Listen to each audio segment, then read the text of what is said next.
co-founder Sachin Bansal. In fact, after making some wide range investments, now we understand he's set to foray even into the mutual fund business. My colleague Ajay Sharma joins in with the details. Ajay, quite a deviation. What exactly are you picking up? Well, that's a big story which we are picking up right now. Mutual fund space is a very hot space right now after financialization. We just saw, the recent numbers, SIP numbers sustaining about the 8,000 crore mark per month, despite of a vicious correction in the market.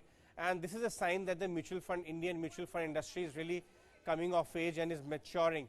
But that is actually attracting some big players into the industry as well. And we are picking up from our sources that Sachin Bansal, after exiting Flipkart and, for 1 year, 1.5 years, was making some small investments, 18 investments in total, is now set to foray into the mutual fund business. Our sources say that they are in active talks with Essel Mutual Fund. Now we all know what's exactly happening with the Essel Group. They are right now, mulling and in talks with all across the country with investors to bump off their non-core assets, and Essel Mutual Fund also is a non-core asset for them.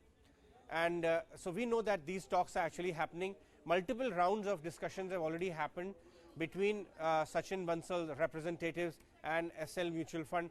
In fact, a former Bank of America banker, Ankit Agarwal, who's also Sachin Bansal's very good friend, is the one who's leading talks for this. Remember, Essel Mutual Fund was earlier in talks with Shrey Infra, and that transaction couldn't really materialize on valuation concerns.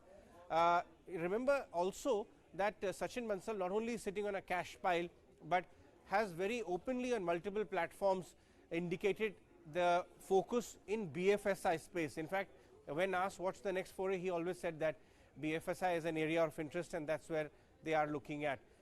So that's the story which we are picking up. We tried to contact both the parties, but queries sent to both of them went unanswered. But what we understand is that the plan of Bansal's is actually to turn around Essel Mutual Fund and grow into a tech-backed platform. Now intermediaries are coming under question, charges are coming down. So technology-backed asset management is the kind of play which they are planning. Let's see how it goes. We understand next few weeks the transaction could be formalized, but we understand that Sachin Bansal is extremely keen on, and that's why advanced talks are happening between them and Essel Finance.